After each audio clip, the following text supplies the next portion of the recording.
My first time seeing Soundgarden was opening for Skid Row at the Aragon Ballroom in Chicago. You guys, so 1992 maybe, you guys opened with Searching with My Good Eye Closed. There's walls of feedback. I'm like, 12 years old, shouldn't be at a concert probably. I remember Chris like jumping on a trampoline, maybe over the drum set. Something crazy happened. And anyway, I was there for Skid Row, but by the end of that first song, I was a Soundgarden fan for life. And now and reading the book, one of my favorite takeaways was realizing that while Seattle gets all the credit, Chicago is weirdly all over this story. You and Hero, founding members of Soundgarden, are both from Chicago, Park Forest to be exact. I'm from Park Ridge, not too far away. So I'm already personally invested in this theory, but stay with me. Bruce Pavitt, founder of Sub Pop, Chicago roots. Soundgarden was sort of the first Seattle band from the scene to sign a major deal and start opening doors. Nirvana gets all the credit, but reading the book... And by the way, Bruce is from our hometown as well. Great. So there you go. So Nirvana gets the credit, but reading the book, it feels like Soundgarden helped build the road that everybody kind of drove in on. So here's my Chicago question. Should Chicago be taking more credit for grunge? And is this secretly a Chicago story that happened in Seattle? I think perhaps so, because many of the principles in the Seattle scene certainly originated in the suburb of Park Forest. And by the way, it wasn't just Bruce Pavitt who signed Nirvana and Soundgarden, who was one of his family friends. I'm friends of his siblings and his parents. But also Tom Zutaut, who I bought my first Kiss record from. Both Tom and Bruce worked at WRHS radio station at our high school. They're both a year older than me, the grade above me. Tom signed Motley Crue and Guns N' Roses. And then a couple of years later, Bruce signed Soundgarden and Nirvana to his fledgling indie label. So it's kind of funny when you think about some of the more prominent bands that came out of the 80s and distinctly different little rock and roll subcultures, from huge bands like Motley Crue and Guns N' Roses to later very huge band like Nirvana, and then eventually we get pretty big too, I suppose. But that is kind of interesting that two different aspects of rock culture were given a very successful, prominent voice, and they both originated from people who recognized that talent and promoted it, or signed it, and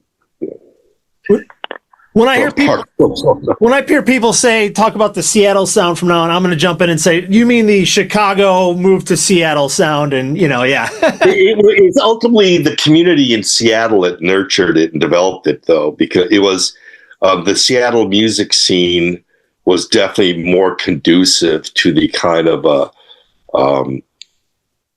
band that Chris and Hero and I had formed. And of course, our peers in that scene, the guys in Green River and Skinyard and the Melvins and Malfunction and bands that never made it onto the Deep Six album or never got signed to Sub Pop, bands like H Hour or Feast, that were all very prominent and successful. They're in our scene, but it was that scene where you get the support and the encouragement and from your friends and peers. So that was very, very Seattle. But yeah, some of the personalities that generated some of these ideas certainly came from Park Forest, Illinois, and Chicago. Grew up, I'm guessing, mostly Cubs fans. I was going to say, I wanted to make sure you were a Cubs fan, and otherwise... I like the Sox, too. Because I was a kid, I didn't have any particular allegiance, but I watched the Cubs because they were on the same channel as Bozo Circus and Ray Rayner and Fraser Thomas, Garfield Goose and friends. So you come back from school for lunch break and open up a can of SpaghettiOs and watch Bozo Circus, head back to school for a couple hours, come back home and you might want to throw on Speed Racer or flip to another channel and watch BJ and Dirty Dragon. But hold on, there's a Cubs game that's got a few more innings to go. So you put on and check out whether it's Jose Cardinal and Jerry Morales or earlier, Sweet Swing, Billy Williams, Ron Santo, Jim Hickman, Becker, Kessinger, Banks. Sure. Yeah. And they finally got us a World Series a decade ago. So we're good. We're good. There's a section in the book where you describe the sort of the things Soundgarden and the Seattle bands were chasing as gritty, dirty, sexy, dangerous, wild, something that hits you in the heart, head, and the crotch. And I love that because it explains the music better than the word grunge ever could. Yeah. When you guys were making that music, did you know you were chasing a specific feeling? Was it more just instinctive, or? It was capturing something that we liked. There was something that I liked. There was something Hero and Chris liked. And, I suppose if you were to have a Venn diagram, that would be where Soundgarden would be where it overlapped. So we're all contributing to that whole, but we're doing so in a way that we would all enjoy it and listen to it. So that feeling was kind of there. It was kind of there in the kind of music we wrote, but the way that Chris would come up with vocal melodies that would fit over it, it really captured that. It was that kind of darkness that you might get in a number of classic rock songs, but you might also get it in some punk rock songs. It was definitely a feeling. Some soul songs and R&B songs. It wasn't really party music, but it was introspective, and there was something about it that was dark, but there's something about it that was also kind of sexy, but also a little bit cerebral. And it was satisfying if you could listen. If you could listen to the song we just written, and you could enjoy it on any particular level, and then listen to it again and again until your next practice, and it's still fun to listen to because it's expanding its interest and its appeal to various aspects of the listener, in this case ourselves. Soundgarden's music is by definition timeless. Like, here we are, I don't know, 30 something years later, 40 years later almost, and it's still It's just as good. The production's all still there. Even like I'm going back to the Ultra Mega and all the stuff that I kind of missed. It was before my time. And I'm like, this stuff is still fresh and great. And it still sounds good, even though like the rawness of it makes it great. And I don't know, you guys probably weren't thinking about that. It just was happening, but it's whatever you did was capturing that magic. Well, we didn't want to patronize particular trends or things that were culturally fashionable any more than what it was that we enjoyed hearing. We were certainly aware of the fact that what we were doing, and particularly the Seattle milieu, and in general, what was happening in the U.S. and in Europe, there was a kind of synthesis of these various aspects of classic rock, metal, punk, even aspects of hip hop that were finding their way into, things that Faith No More and the Chili Peppers are doing. There's just little components of, youth culture and pop culture that were being embraced and described. So in that way, we are orienting ourselves within the culture, but we're being very true to ourselves in we have to do something that we like, that moves us. And a way to do that is to make sure you're addressing honestly what you're creating, and have it be, have that kind of, not have it be transitory, thin, one-dimensional, and ephemeral, like a top 40 hit might end up being, or something that's purely visceral and makes you want to dance or whatever. Well, okay, great. But once the dance is over, the song's over. You know what I mean? And right. So we wanted to have some depth, and an easy way for us to pinpoint that and identify that is that we wanted to make the kind of record that we liked listening to as we grew up. We didn't want to imitate that, but certainly the impact and meaning that a Ramones record or a Pink Floyd record or a Sabbath or Zeppelin or or Neil Young. I mean, there's a way that it retained its meaning and influence to us as individuals. And we shared this collectively with the other guys in our band and with our other friends for the most part. And so to give that value to what it was you're creating, again, the goal wasn't to imitate, it was just simply to recognize these elements which give the material weight and depth. And somehow we were able to do that. If we couldn't recognize it in ourselves individually, we recognize it in the other person, like, oh, what Hero did there, or what Ben did there, what Matt did there, what Chris did there. That's doing this. So yeah. So a lot of it has to do with the material, but a lot of it is also the performance and how we relate with each other and what we add to it. Sure.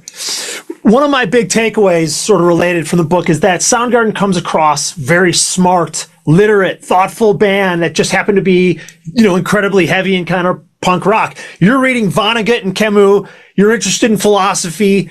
Your book is not even the typical rock memoir of, parade of sex, drugs, rock star bullshit. It's about the music, the work, the band dynamic, and this very specific Soundgarden ethos.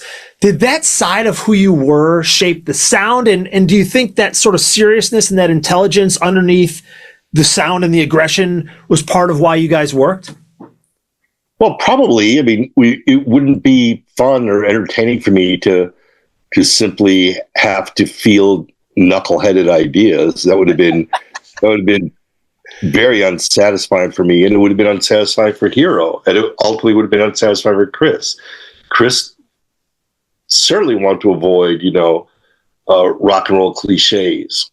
I think I referred to some of his vocal abilities from behind the drums as sounding kind of conventional, but it wasn't cliche. I mean, he wasn't interested in imitating other people or although he could do it. I mean, he could really sound like Ozzy if he needed to, or Robert Plant. But that wasn't his interest. I think that was just him working with his voice and developing its range and its inflections and the skills he had in that inflection. He was certainly not into walking the same path that had been walked before. He had some understanding of himself as an individual as he regarded and respected in his bandmates, or as I did with my bandmates. So we'd certainly want to encourage that. So I don't know if you'd say that Soundgarden's a band generated by a philosophy major as much as there's some kind of crap detector that was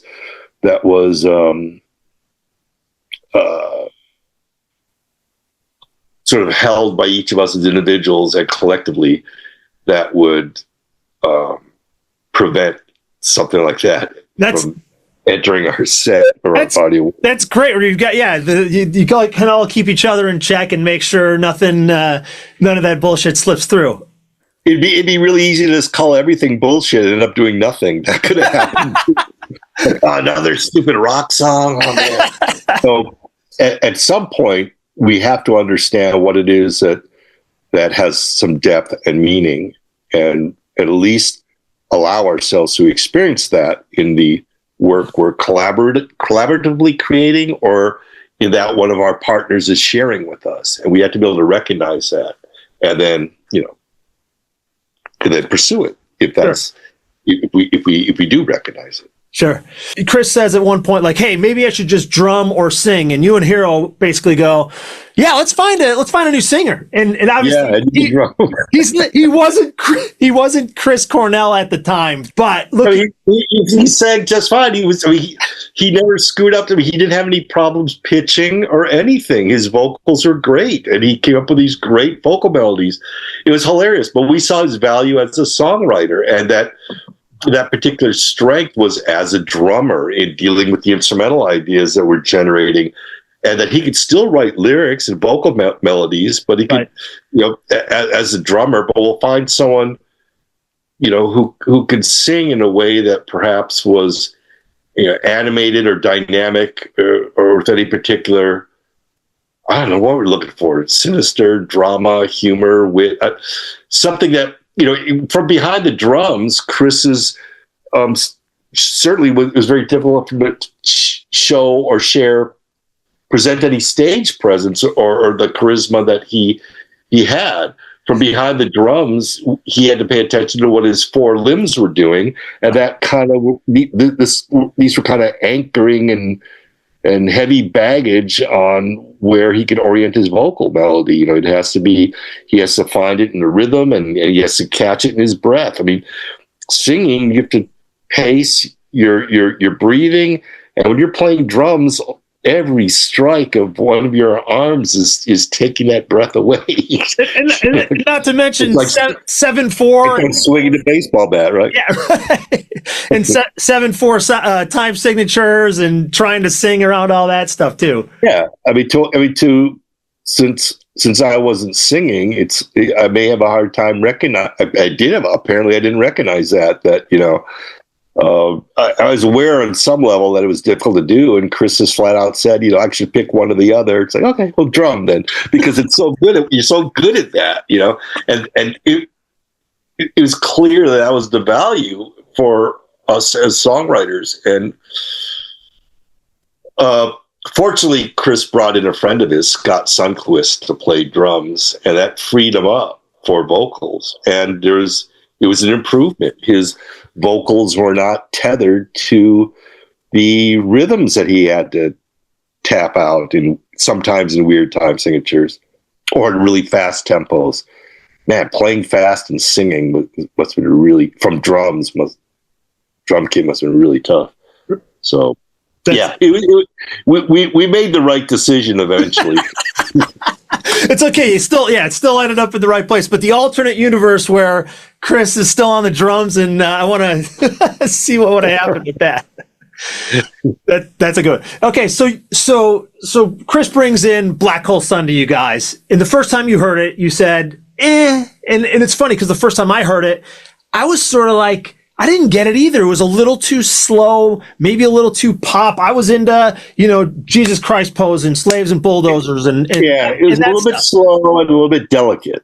Right. And I heard you say, like, it's sort of, in the book, you talked about how it's like piano notes. And I was actually thinking, like, I have to cover this on piano. I think it would be a beautiful piano song. I'm sure it's probably been done. Oh, yeah. But anyway, over time. Well, you should hear Nora Jones's version. She plays that song on piano regularly. I heard Chris Martin. I saw him perform Black Hole Sun on piano, and it was here in Seattle. It was amazing. So yeah, it's definitely a piano song that Chris came up with on guitar, which is pretty impressive. Yeah. Did you know it was a hit when you heard it, and then even actually when you recorded it, were you like, "Oh, this is going to be our biggest song ever"? Or was it just like, "Oh, this is just another one"? I didn't know it'd be our biggest song ever. It was very clear to me that it was a good song. Being a good song than liking it are two different things. Totally. So I recognize it as being a great composition and a very good song. And liking it, it's like I didn't dislike it. I think initially I didn't really see, he presented it like, you guys want to do this. And my thought was, how does this fit with our body of work? Right. I couldn't quite see it. But then again, I couldn't decline it because I also saw how I could see how good it was. I could see its merits. Right. And it's like, well, would this be good for another band? Should we try it? And Chris, one of the ways he sold it to me was, he, on his demo, he kind of had, he couldn't really play leads or solos, but he demoed something that was, he added some delay effects and made it kind of noisy. He was like that. And he knew that's kind of how I like to play. Right. So the way he kind of sold it was, we can make that solo section longer and you can just go crazy on it. He thought that would work with the song because you have the little delicate arpeggiated parts during the verse. Mm-hmm. We had written plenty of songs going back to the beginning that had arpeggios, and A Heretic is these arpeggios in 3/4 that I wrote, and a lot of our early songs are written with arpeggiated parts, not quiet or mellow, just arpeggiated, still with a heavy fuzzy guitar. Right. So Chris thought, Kim loves playing that way. And this song's verse is all these arpeggios, but there was something about it that just felt delicate, and in it being delicate, it felt like challenging, like juggling crystals and trying not to break them, And that's kind of how I felt. I kind of felt like, oh my God, this has to be. It can't be loose. It's got to be tight, and it's delicate. So you got to handle it in a way without. It's like a little chandelier you don't want to smash or drop. Right. So that was kind of it was kind of a weird thing. It's like, here's a great song. Where does it fit with us? And Chris sold it by saying you can make this solo part longer. He goes, there's all kinds of shit you can do there. And he goes, and I think if you take the little delicate arpeggio parts and make this really crazy psychedelic solo thing, it'll give this contrast, and it would work like that. And that sold me. Eventually it's like, okay. We recorded with a Leslie cabinet. I don't know if you're familiar. Yeah, sure. Speaker that rotates. Yeah. I forgot about that. We couldn't add that effect afterwards. We played through a Leslie speaker and then have to record it. And I can't remember if Michael had one microphone or two microphones. Like if you have a mic, then you're getting that sort of Doppler effect of the speaker rotating. If you have two microphones, I suppose you can like try to mix them in a way that gets some kind of effect. And I can't remember what they did. But they probably just had a microphone hanging over the speaker. So you have the speaker rotating this right over the cabinet. You have a microphone just kind of hanging there. Right. I think it's probably what they did. But the problem it's like, oh, the damn Leslie cabinet. You had to do it in one take. You couldn't punch in. You couldn't play a phrase and go like, all right, I got the first 4 bars, but bar 5, my finger kind of gets sweaty and I slip. You punch me in the 5th bar. Sure. Can you do that right here? No. What do you mean? You just punch me in. I got it right up until the end. We can't do that. Why can't you do it? Because of the Leslie cabinet. Right. Can we turn the speaker so it's kind of where it left off? Nope. You have to start from the beginning. Oh, God. Can you imagine how frustrating that is, trying to play really delicate and precise perfectly for a punk rock guy, or metal guy, and you can do it. And if I did it from beginning to end without fucking up, which I did, you listen to it, it's like, oh, it's really stiff sounding. Let's try it again, or it's kind of stiff. It's kind of, let's try it again. Or, oh, the mic wasn't working or something. So you got to try it again. And you do it, and then you get halfway through and you screw up. You get 3/4 of the way through, you screw up. And each time it's like, go back to the beginning. And it's very frustrating. Right. And then you start psyching yourself out. You've worked in the studio if you're tracking. Yeah. You start playing it and you go like, all right, this is going good. All right, we're near the end. Dang! And your finger slips because you start thinking about it. You're not in the moment. You're watching yourself do it, and it screws up. So back to the beginning again. I remember that happening repeatedly, and Chris came in. I go, here, why don't you try it? He goes, I don't want to do it. He goes, you should do it. You should finish it. I go, well, you wrote it and you tracked it in the demo. He goes, yeah, that was like months ago. And I said, but this is driving me crazy. And I said, Chris, you wrote it. You played it in the demo. You do it. And he's like, Chris starts playing it. It's like the same thing. Oh, crap. He gets partway through it. Crap. Okay, start from the beginning again. Okay, crap. And then at some point, at like the 4th or 5th time Chris fucked up, it was like, well, I'm going to go step outside and drink some water and give Chris some space. And all. So it's like, okay, I'll sit outside and wait for a break. And then you kind of hear, fuck. And then you hear, fuck. And then you hear it almost get to you. It's like, God damn it. And I'm like, oh. And so I'm out here. I can just hear this. And it was muffled because the doors closed. And I thought, oh, man, how are we going to do this? We can't paste this one together or punch in. So eventually he got it. He had a little bit more. He had more fortitude, and he had more familiarity with the part and more fortitude to see it through. Whereas I was, just I was probably at the point of wanting to, throw my guitar, at Michael or whatever. It was just kind of stressful and frustrating. And Michael's a great guy in many other ways, but it was just stressful in the studio at that time. So that is a funny anecdote. The end of the book gets heavy. You write about the final show, the band ending. Chris, I'm getting emotional reading this. What was that like for you to revisit some of that material for the book?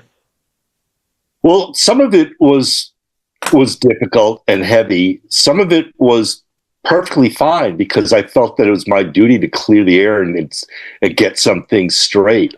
One of the things that kind of frustrated me is that I thought Ben was getting too much of the blame for this one situation. It was like it just happened to be the last show we played. Right. It wasn't the last show we played because of Ben or anything. It was the end of our tour.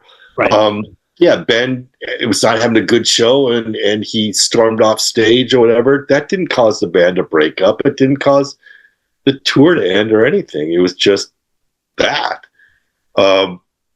So I just wanted to clear the air about that because I didn't realize it then, but I started realizing later that I'd meet people and they'd say, they kind of blame Ben for the band breaking up, or they blame this situation. And it's like, no. But of course, this is in the late 90s. There was no internet. Right. There's no cell phone. Right. I couldn't just do an interview or go on the internet and just correct a Wikipedia page. So it's all word of mouth. You're running into people. It's like, no, man, there's a lot of stuff going on. Right. I know Chris was, he wasn't happy with the way I kind of withdrew in the studio. I wasn't happy with the process in the studio. And again, to clear that up, I loved every damn song. I loved the material. Mm-hmm. The performances are great. The songs are great. The performances are great. There's nothing about that sounds like a band and it's coming apart. No, right. It doesn't. Right. Because still love the songs, still want to give my best, and there's still some cool solos in there, and there's still some cool riffs. Right. It's fun to play Never the Machine Forever. It's fun to play And Unkind. It's fun to play Pretty News. So, but people often, retroactively go back and say, well, the band broke up. So you go back and listen, and you can hear that it was happening. It's like, no, it sounded different than Super Unknown, and they both sound different from Bad Motorfinger, and they all sound different from Louder Than Love. That's all you're hearing is something that's different, but the material is still great. And we still had songs that were successful on the radio and MTV. We still had huge hits.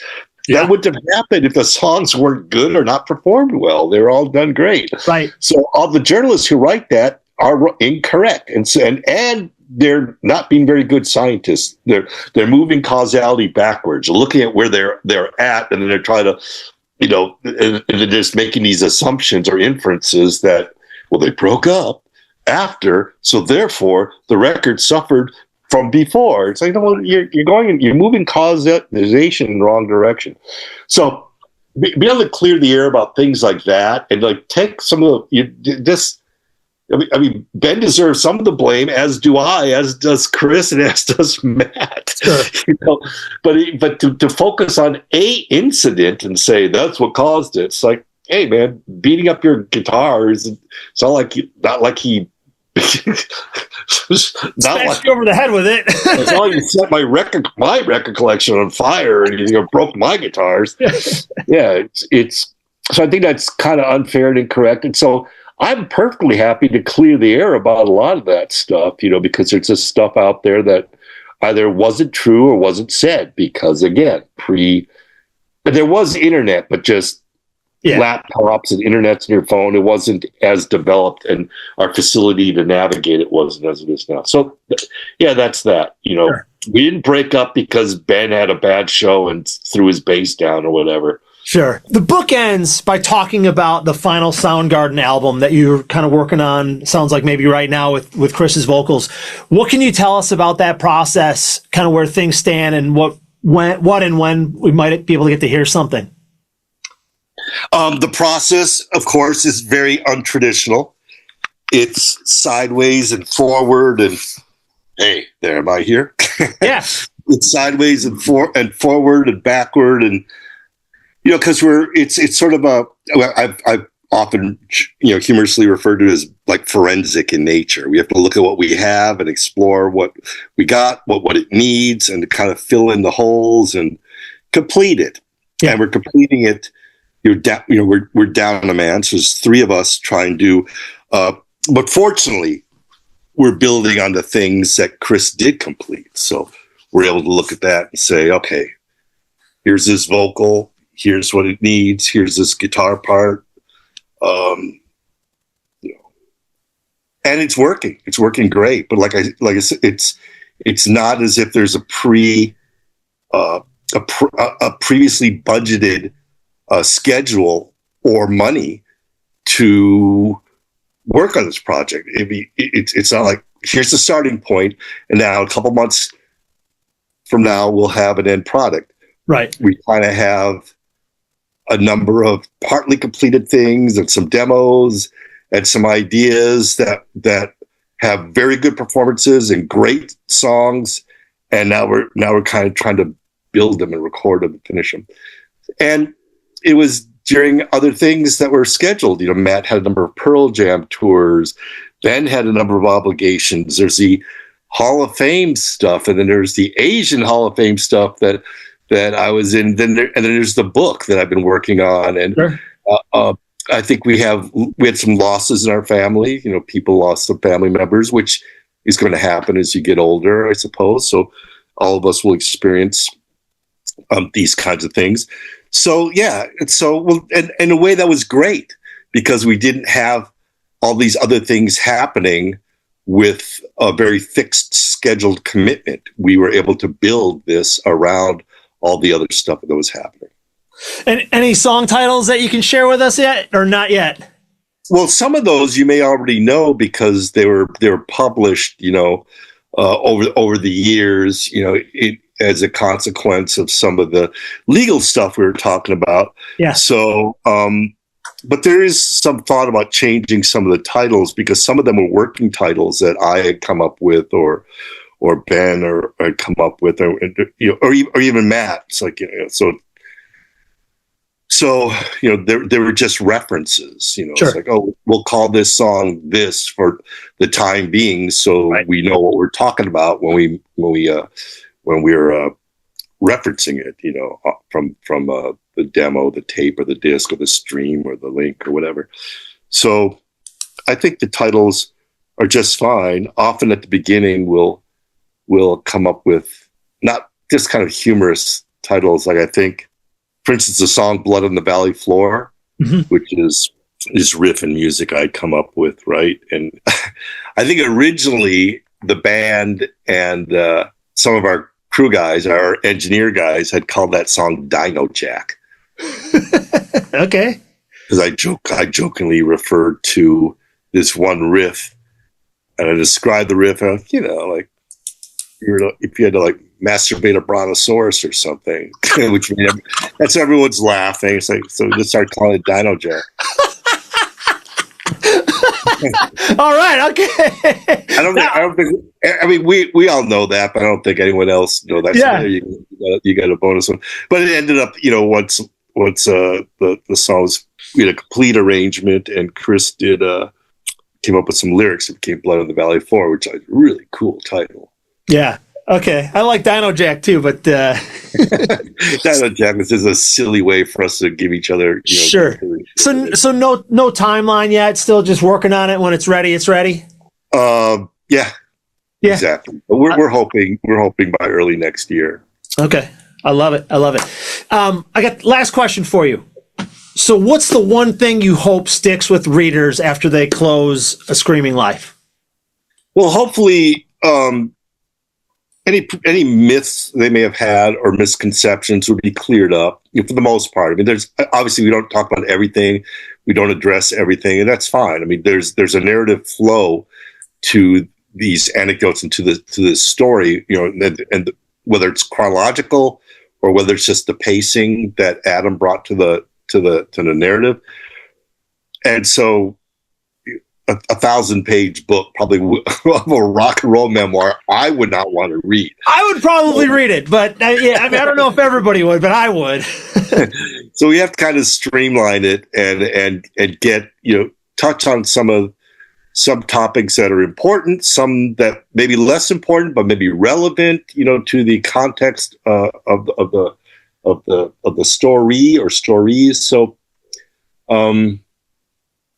yeah, I think the main takeaway is I'm really proud of the work we did. I'm proud of who I did it with. Everybody. I mean, even the guys that we parted ways with in the band, or guys who quit.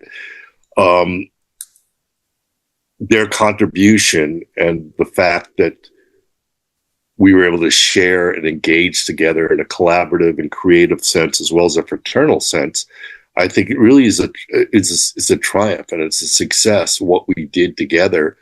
And I'm very proud of that. And I know it's tough work, but I think a lot of bands should be proud of that. And in spite of the fact that there are bands from the past that we grew up listening to that may have developed some disagreements, I'm looking at you, Police.